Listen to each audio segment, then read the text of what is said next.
Hello students, आज हम लोग क्लास सिक्स्थ ज्योग्राफी चैप्टर 1 का थर्ड पार्ट देखेंगे। पिछले पार्ट्स में हमने प्लैनेट्स के बारे में पढ़ा, स्टार के बारे में पढ़ा, कॉन्स्टिलेशंस के बारे में पढ़ा। इसके अलावा हम लोगों ने सोलर सिस्टम को समझा, प्लैनेट्स की पोजीशंस को समझा, कौन सा सन के पास है, कौन सा दूर है। उसके बाद हमने जाना कि ऑर्बिट क्या होते हैं, ये भी जाना कि रोटेशन क्या होता है और रिवोल्यूशन क्या होता है।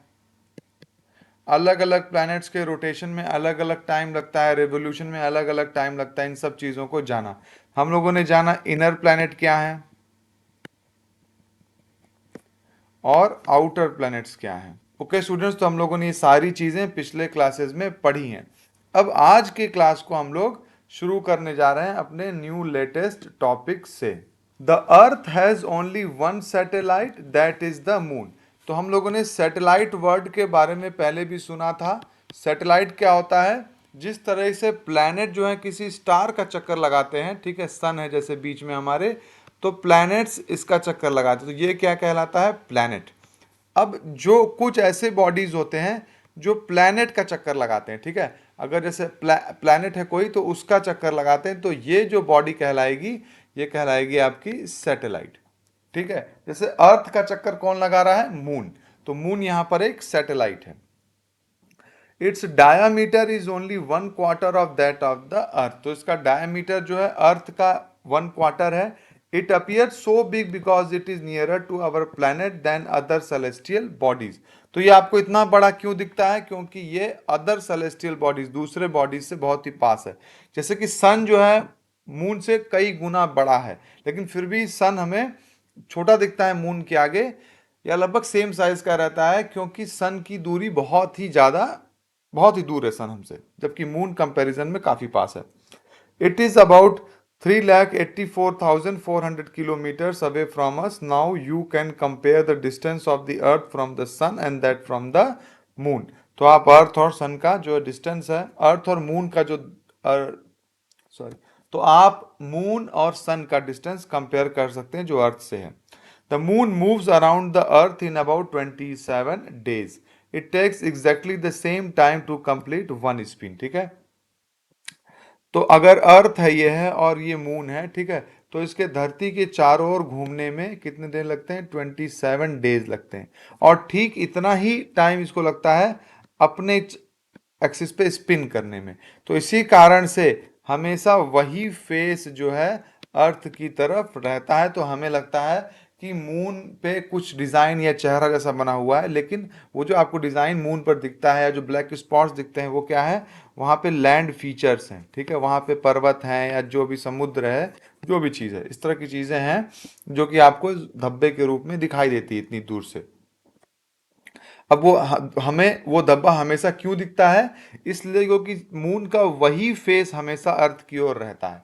ठीक है, और ऐसा क्यों होता है? क्योंकि जितना समय मून को अर्थ के चारों ओर चक्कर लगाने में, यानी कि रिवोल्यूशन में लगता है, ठीक उतना ही समय मून को अपना एक चक्कर लगाने में, स्पिन करने में लगता है।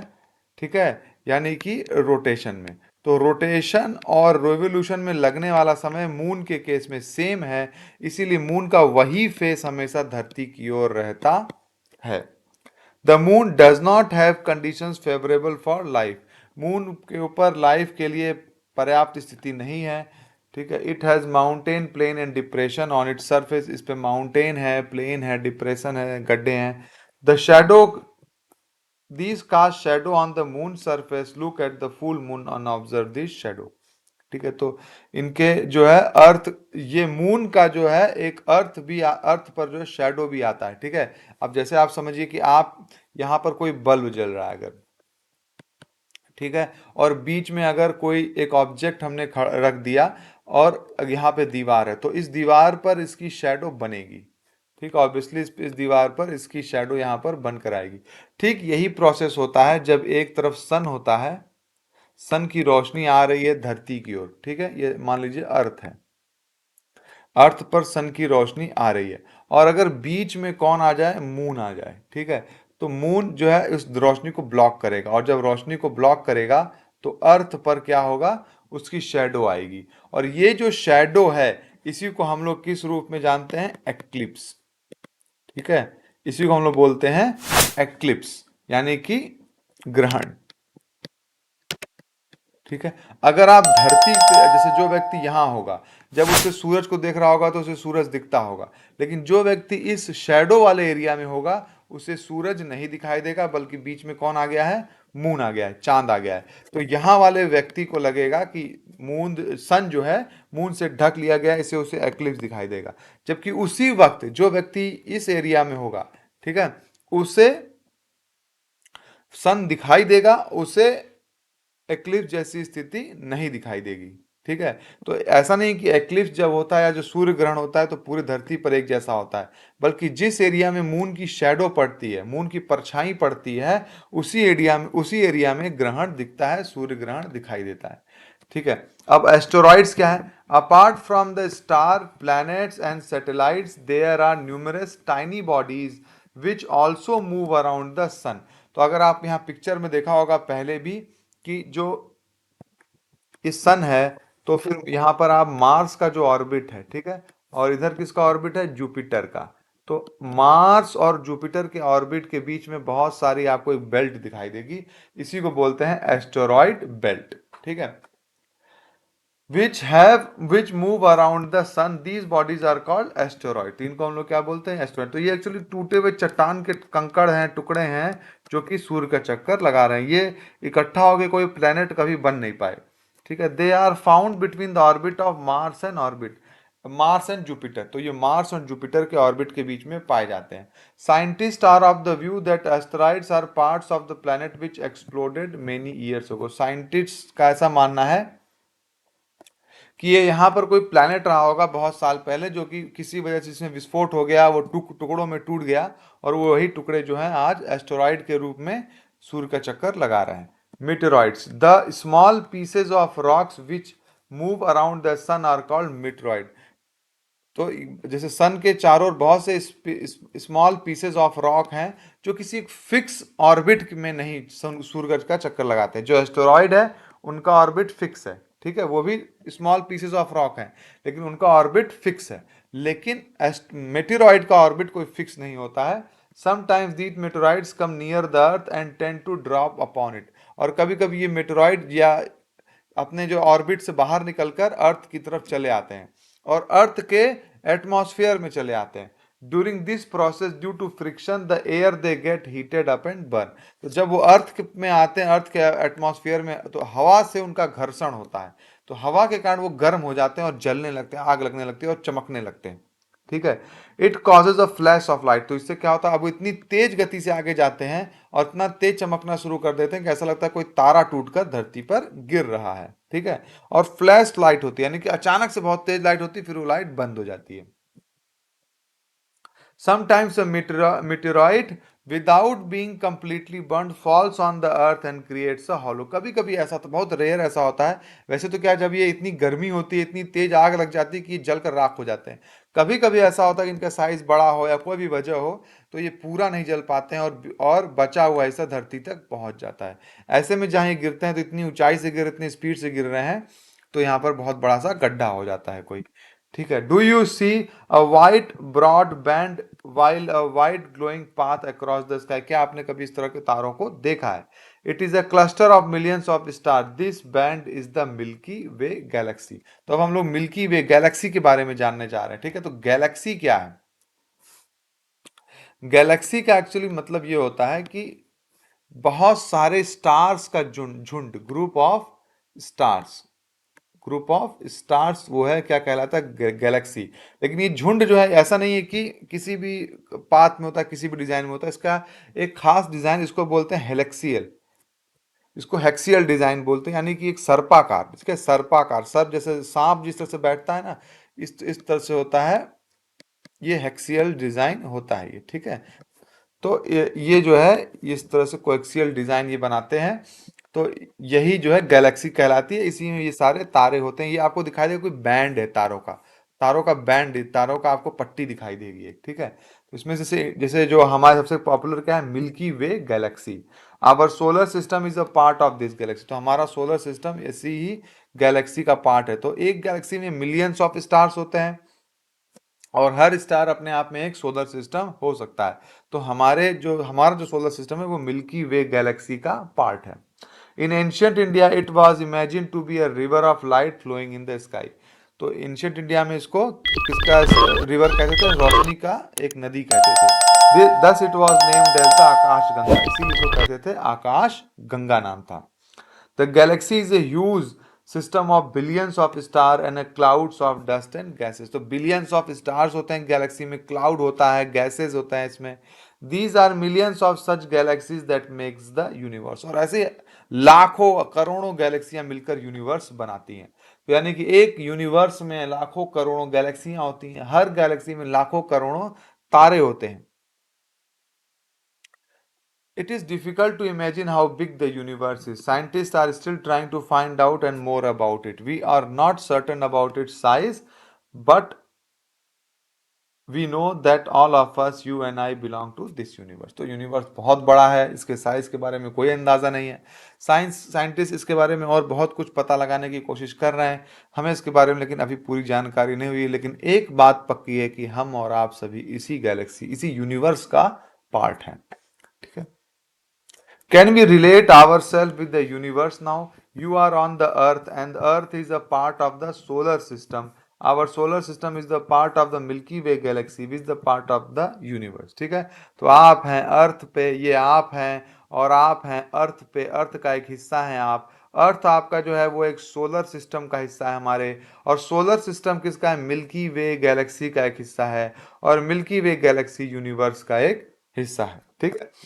Think about the universe, all the fact that it contains millions of such galaxies. How do you fit in the picture? तो आप जो भी एक व्यक्ति है वो इस पूरे यूनिवर्स के एक छोटे से कण के समान है, और लेकिन है इसी यूनिवर्स का पार्ट। ओके, तो ये चैप्टर अब कंप्लीट होता है। आई होप आपको इसको पढ़ने में मजा आया होगा और आपको सारे टॉपिक, सारे पॉइंट्स क्लियरली समझ में आए होंगे। अगर फिर भी कोई ऐसा पॉइंट है जो आपको समझ नहीं आया है तो कमेंट कर कर जरूर पूछिए। आइए हम लोग क्वेश्चंस की ओर चलते हैं।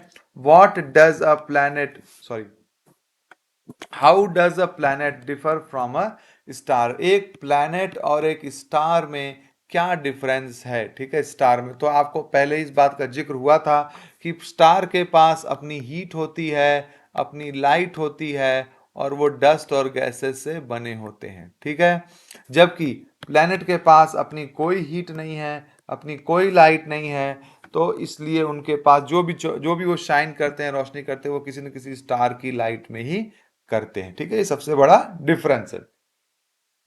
What is meant by the solar system? Solar system का क्या मतलब होता है? सोलर सिस्टम वर्ड से ही हमारा मतलब है ऐसा सिस्टम जिसके सेंटर में, जिसका हेड कौन है? सोलर। सोलर मतलब सन, तो जिसमें कि सन है। तो इसमें क्या होता है, इसमें सन जो है सेंटर में होता है और प्लैनेट्स उसका चक्कर लगा रहे हैं एक फिक्स्ड पाथ पर। इस पाथ का क्या नाम है? ऑर्बिट। ठीक है, इसमें आप बता सकते हैं कि कितने प्लैनेट्स हैं और इसके बारे में थोड़े बहुत डिटेल दे सकते हैं। Name all the planets according to their distance from the sun. तो ये तो आपको मिल जाएगा बुक में डेटा। सबसे जो क्लोजेस्ट है वो कौन सा है? मरकरी है। इसके बाद आपका वीनस है, इसके बाद फिर अर्थ है, इसके बाद मार्स है, इसके बाद एस्टेरॉइड बेल्ट भी आ जाते हैं, इसके बाद जुपिटर है, ठीक है, सैटर्न है, और इसके बाद फिर क्या है? नेपच्यून है और यूरेनस है। ठीक है, तो आप इन सबको आप कर सकते हैं।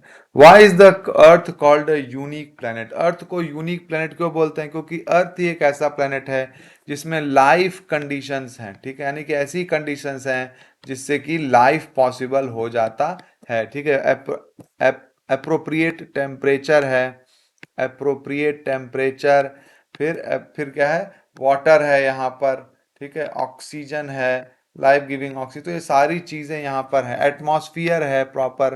ठीक है, तो इन सब की वजह से क्या हो जाता है, यहाँ पर लाइफ पॉसिबल है। इसीलिए इसे हम लोग एक यूनिक प्लेनेट कहते हैं जो किसी और प्लेनेट पर पॉसिबल नहीं है। Why do we see only one side of the moon always?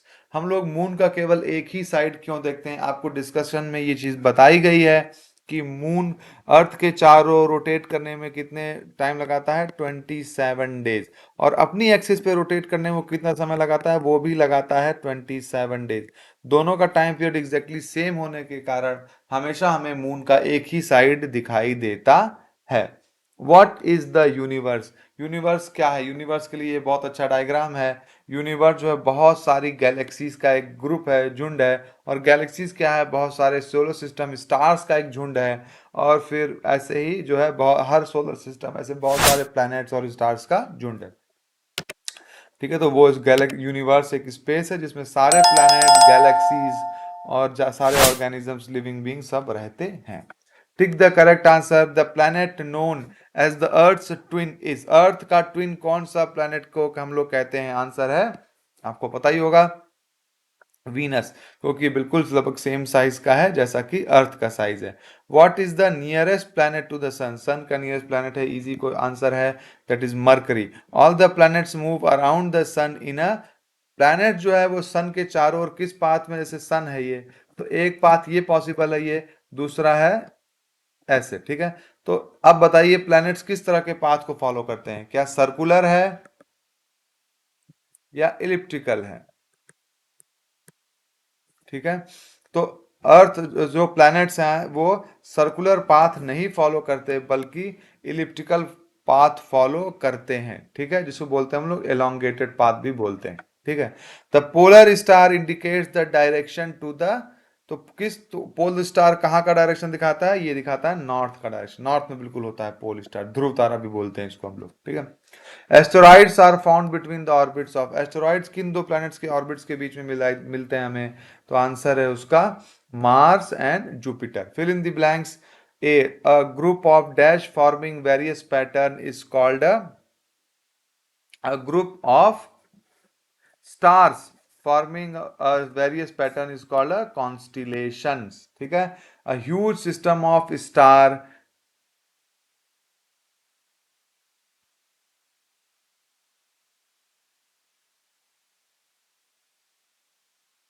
a huge system of stars is called galaxy। ठीक है, बहुत सारे स्टार्स मिलकर क्या बना देते हैं? Galaxy. Dash is the closest celestial body to our earth, हमारे अर्थ के सबसे क्लोजेस्ट सेलेस्टियल बॉडी कौन सा है? आंसर है मून, सबसे पास का मून है। Dash is the third nearest planet to sun, ये जो है थर्ड नियरेस्ट प्लैनेट कौन सा है? वो है अर्थ, अर्थ ही थर्ड नंबर पर है। Planet do not have their own dash there, तो प्लैनेट्स के पास अपना क्या नहीं होता? अपनी लाइट नहीं होती है और अपनी हीट नहीं होती है। ठीक है, बाकी तो एक्टिविटी है, prepare a chart of solar system, आप ये सब चीजें कर सकते हैं।